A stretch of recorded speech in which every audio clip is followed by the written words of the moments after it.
Olá, eu sou a professora Thais Erbini, aqui da Faculdade de Filosofia, Ciências e Letras de Ribeirão Preto, da Universidade de São Paulo, e eu sou fundadora e coordenadora do Laboratório de Psicologia Organizacional e do Trabalho, o LabPod, que desenvolve pesquisas na área de comportamento organizacional, de gestão de pessoas, aprendizagem humana no trabalho, saúde mental, entre outros temas que estão relacionados à área de conhecimento de POT. Antes de começar a falar sobre o tema de hoje, eu gostaria de agradecer o convite para participar do painel de debates do OPC, agradecer o convite do professor Bruno Moreira. Bom, hoje a gente vai falar sobre aprendizagem individual e aprendizagem organizacional.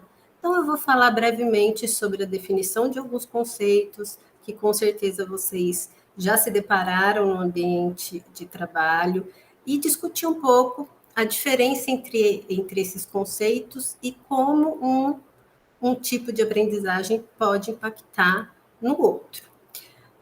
Quem quiser mais detalhes sobre o tema, foi também enviado um artigo, né, um manuscrito, no qual você pode ter um aprofundamento maior sobre esses conceitos. Para acompanhar a nossa conversa hoje, eu preparei alguns slides para facilitar, tá, esse acompanhamento. E quem quiser ter acesso aos slides, sem problema algum. É só solicitar que nós enviamos, tá? Então, deixa eu tentar compartilhar aqui rapidinho.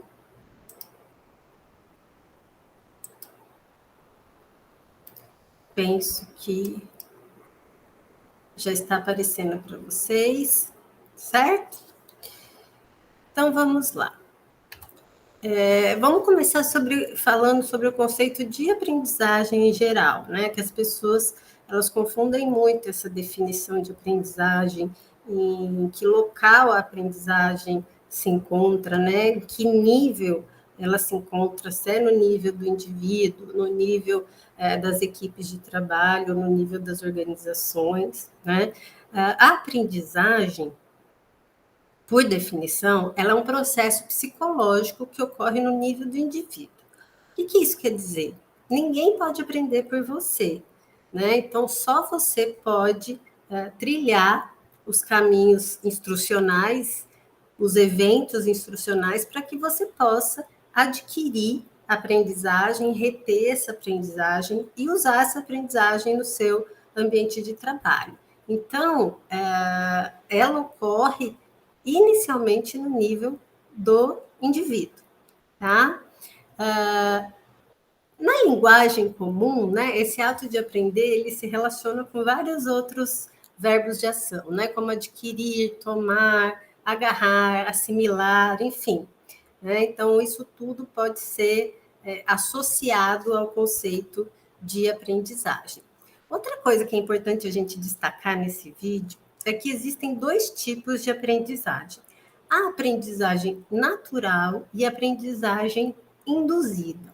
A aprendizagem natural é aquela que não precisa de ações educacionais sistematizadas para ocorrer, né? Então, eu não preciso elaborar objetivos instrucionais, eu não preciso elaborar estratégias instrucionais, eu não preciso organizar uma série de materiais para que ela ocorra, né? Então, ela ocorre nos ambientes naturais, como, por exemplo, nos corredores da empresa, né? Numa conversa informal entre amigos, quando vocês vão tomar um café, enfim, um almoço, um jantar, né? Então, quando você observa o seu colega trabalhando, isso acontece também bastante, tá? É uma aprendizagem extremamente importante, porém, ela não é suficiente para que você desenvolva o seu trabalho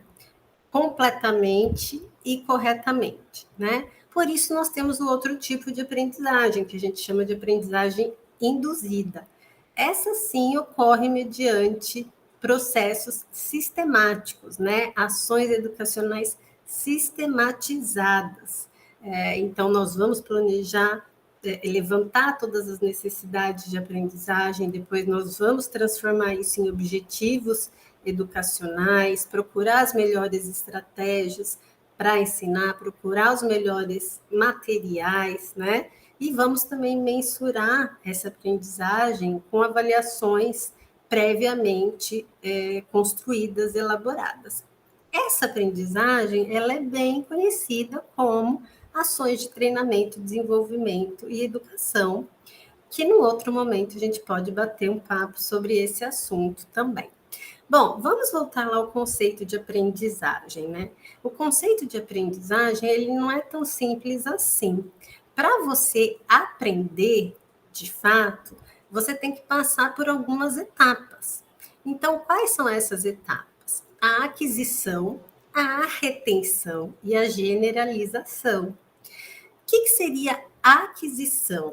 É aquele processo básico quando você ouve uma informação, né? Quando você tem contato com aquela informação num primeiro momento. Então, quando você está, por exemplo, assistindo uma aula, você está conversando com alguém, você está trocando informações, por exemplo, de forma remota, você simplesmente ouviu aquela informação num primeiro momento, você adquiriu uma nova informação.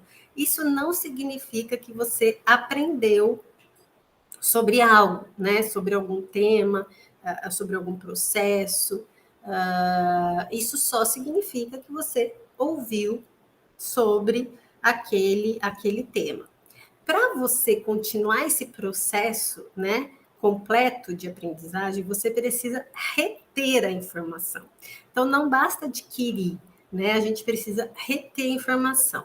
Então, o que seria isso? É a quantidade de tempo em que esses conhecimentos, habilidades e atitudes adquiridos, eles vão continuar sendo utilizados, sendo testados no ambiente de transferência, né?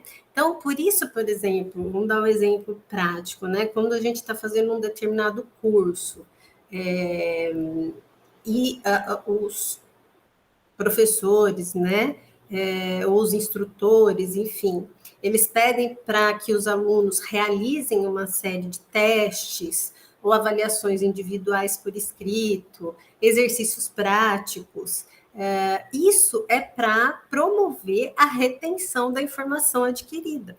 Então, se a gente passa, por exemplo, muito tempo sem usar aquela informação, de forma prática ou até discutindo sobre esse assunto, a tendência é que essa informação não fique na nossa memória, né? Então, muitas pessoas, por exemplo, ao chegar ao final de um curso de longa duração, se esquecem de alguns temas, né, de algumas questões, alguns debates que foram feitos lá no início do curso. Muitas vezes por falta de estratégias de retenção dessa informação. Bom, mas ainda nós não aprendemos nessa fase. Para de fato consolidar o processo de aprendizagem, a gente tem que passar pela terceira fase, que é o processo de generalização. Então, é o grau em que esses conhecimentos, habilidades e atitudes vão ser utilizados no ambiente de transferência, então, por exemplo, no seu ambiente de trabalho, só que em contextos e condições diferentes daquela que a informação foi adquirida. Então, por exemplo, eu estou num curso de especialização sobre comportamento organizacional. Eu vou ouvir falar sobre comprometimento organizacional, ou sobre justiça organizacional. Se eu não fizer diversos exercícios, diversos testes ao longo desse assunto, se eu não debater qual que seria a aplicação prática, quais os instrumentos que eu teria para, de fato, medir o comprometimento dos funcionários, ou para verificar a justiça no ambiente de trabalho, eu vou perder essa informação, né? Para eu aprender de fato, eu preciso ir um pouco além, eu preciso de fato aplicar esses conceitos e esses debates no meu ambiente de trabalho. Então, por exemplo, se for solicitado para um profissional da área de gestão pode ser da área de gestão de pessoas ou de qualquer outra área, que entregue um relatório sobre o comprometimento dos seus funcionários, eu tenho que saber identificar onde estão os melhores instrumentos de medida sobre isso, e eu tenho que fazer todo um planejamento para coletar esses dados e transformar em resultados para a organização. Somente quando eu faço isso é que eu posso dizer que eu aprendi sobre algum assunto. Eu aprendi sobre algum tema, tá? Então, tá aí só para vocês verificarem, em forma de figura, né, em forma de diagrama, como esse processo se dá. Eu primeiro adquiro a informação, depois eu retenho, depois eu generalizo, e aí sim eu consigo aplicar no meu ambiente de trabalho por diversas vezes, né, com diferentes características, aquele assunto, aquele resultado de aprendizagem que foi me passado, ou nas ações educacionais sistematizadas, ou que eu aprendi de forma informal. Então, vamos continuar. Tem outros conceitos que vocês vão encontrar associado ao termo aprendizagem. Então, é o próprio termo de transferência de aprendizagem, né? Que a gente só vai provar que ocorreu se a gente, de fato, verificar mudanças no comportamento. Né? Então, na fase de generalização, a gente ainda não consegue comprovar mudanças no comportamento em médio prazo, em longo prazo. Quando ocorre a transferência de aprendizagem, a gente já consegue fazer essa observação, tá? Existem vários tipos de transferência, né? A vertical, que são desempenhos muito mais complexos, né? Do que. Só um instantinho, gente, que saiu aqui. É um termo muito mais complexo, é uma forma muito mais complexa, né, da maneira como você adquiriu aquela informação, e a transferência lateral, que vai ser bem próxima daquilo que você aprendeu, tá? Obviamente, quando você aprende alguma coisa, essas mudanças podem ser positivas e outras podem ser negativas, né? Então, a gente chega, às vezes, a desaprender alguma coisa. Então, a gente verifica, por exemplo, que está fazendo algo que não está condizente com as prescrições teóricas e metodológicas da área, e a gente tem que primeiro desaprender o que a gente anda fazendo sobre alguma questão no ambiente de trabalho e começar a aplicar, né, a refazer as nossas intervenções de uma forma correta, tá? Outro termo que vocês vão encontrar também é a transferência de treinamento. Essa é um pouco mais específica que a transferência de aprendizagem, né? A transferência de aprendizagem, lembrando do conceito e da definição de aprendizagem, ela pode se dar de forma natural e de forma induzida. Então, para eu verificar se ocorreu esse tipo de transferência, eu tenho que considerar as duas formas de aprendizagem. Já a transferência de treinamento é um termo mais específico relacionado à aprendizagem induzida, né? Então, de fato, eu vou mensurar se aquelas pessoas que participaram de alguma ação educacional sistematizada, elas estão aplicando no trabalho aquilo que elas aprenderam, né? Extraído diretamente dos objetivos propostos, tá? Para isso, a gente tem diversas metodologias, né, diversas teorias que podem nos orientar a elaborar melhor essa complexidade, né, esse grau de internalização de valores, ou a automatização de movimentos, né, que são os resultados de aprendizagem possíveis. Uma dessas metodologias, dessas teorias, vem da taxonomia de Bloom e seus colaboradores, tá? Então, ele fala que existem 3 domínios que envolvem os resultados de aprendizagem. Então, prioritariamente, né? Porque eles podem ocorrer, eles ocorrem, na verdade, de forma conjunta, né? No nosso cérebro. Ele só tem uma separação meramente didática, né? Então, para eu elaborar alguma ação, eu tenho que realmente categorizar esse resultado de aprendizagem em domínios. Quais são eles? O cognitivo, que é a complexidade dos processos intelectuais, né?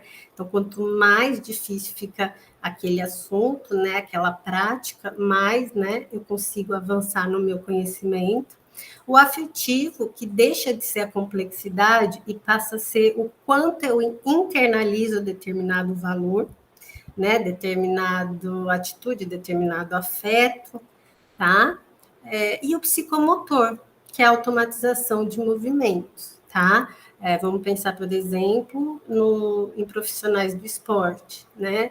Então, eles têm que ter todos esses processos, certo? Então, como eu disse, eles ocorrem ao mesmo tempo no indivíduo, né? Só que didaticamente, se nós formos investir em treinamento, nós temos que saber separar esses resultados de aprendizagem de forma a utilizar estratégias adequadas para cada um deles, tá?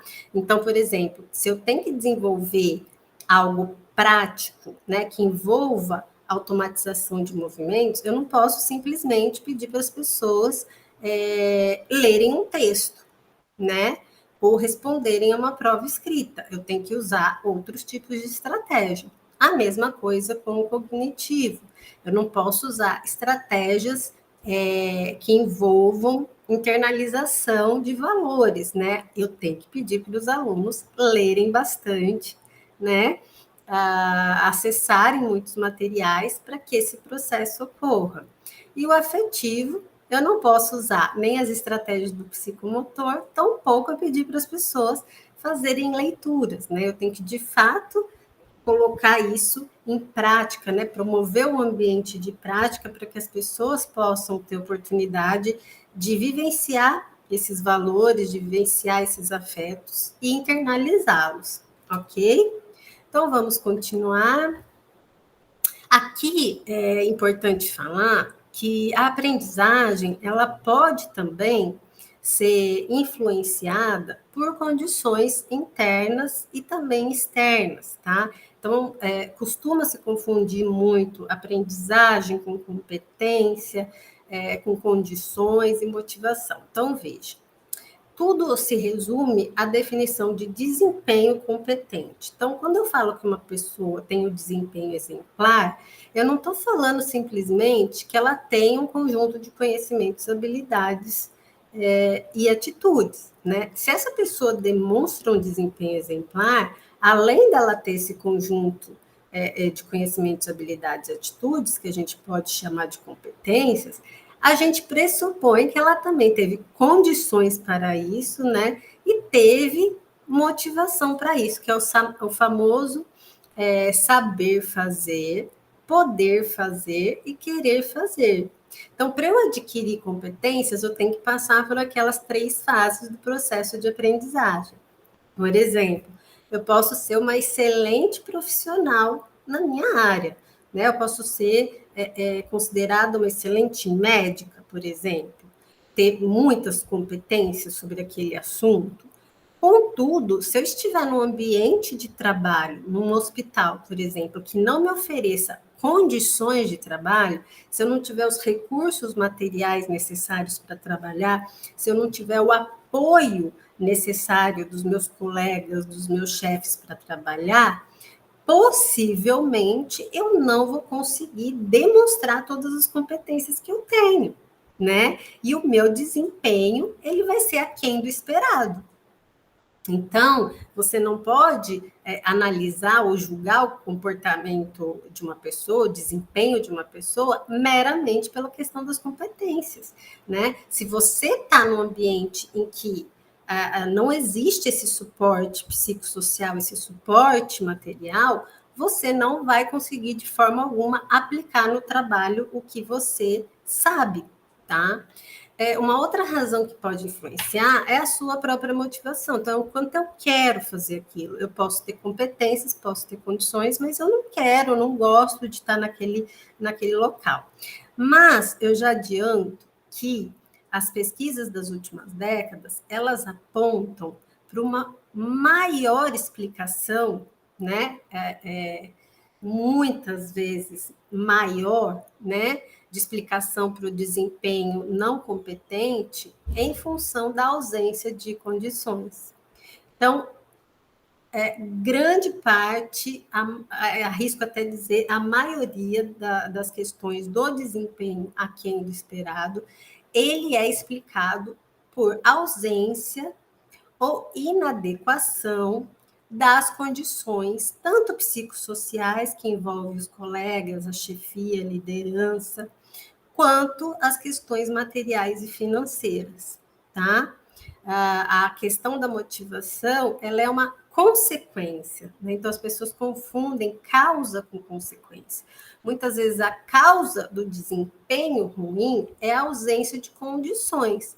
A consequência, obviamente, vai ser uma desmotivação por parte do funcionário, né? Imagine você ficar 5, 10, 15 anos no ambiente de trabalho em que você tem que lutar, né, o tempo todo para conseguir realizar o seu trabalho.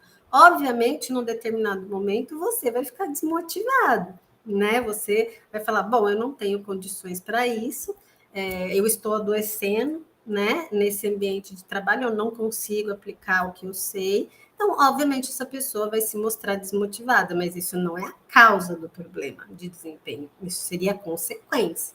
Né? Então, por isso que, a maioria dos casos, a explicação é a ausência de condições de trabalho, tá? Bom, então, avançando para a gente não ter um vídeo muito longo, a gente já chega nos conceitos de aprendizagem organizacional, né? Então, a gente pode ver duas formas, né? As pessoas costumam falar duas formas. Organizações que aprendem, mas isso quem fala mais é a área prescritiva, né, de prestadores de serviço e tudo mais, e eles enfatizam como as organizações devem proceder. E o outro termo mais utilizado é aprendizagem organizacional. Então, a gente quer entender, né, por que ocorre, como ocorre, o que impede de ocorrer a aprendizagem organizacional. E aí, nessa figura, está muito claro, né?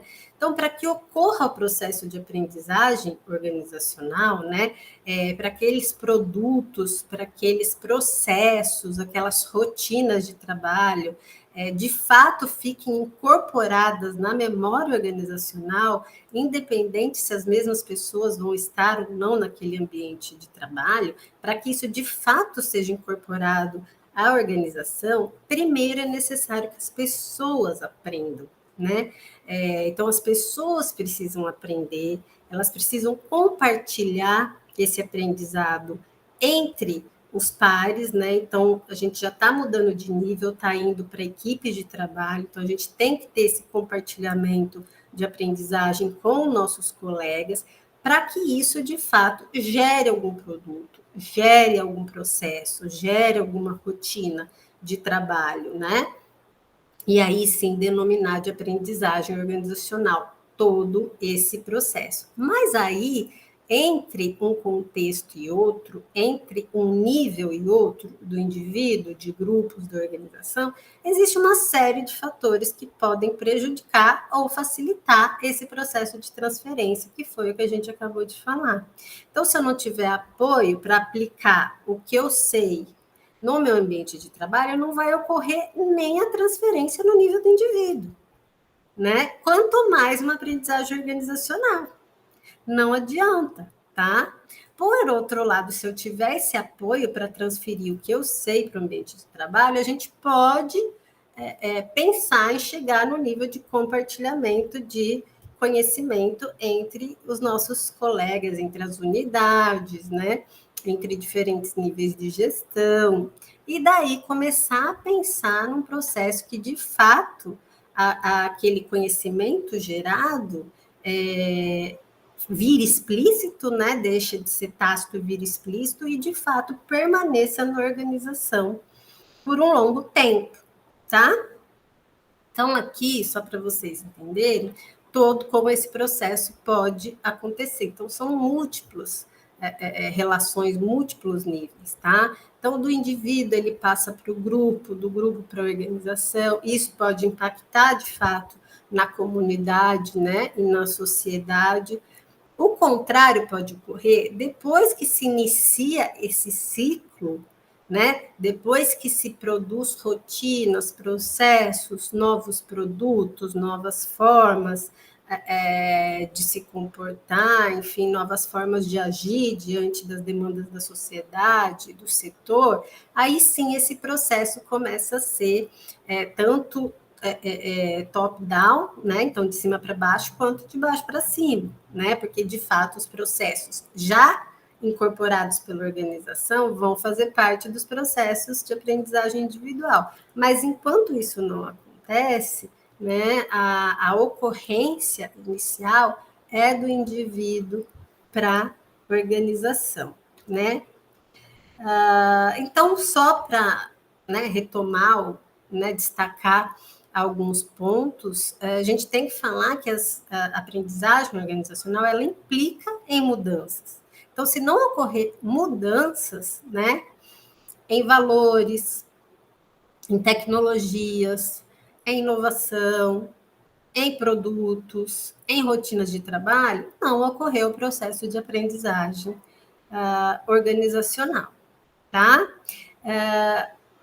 Nesse contexto de transferência, né, existem dois grandes conceitos que vocês vão ouvir falar bastante, que é o de socialização e o de codificação, que é exatamente isso.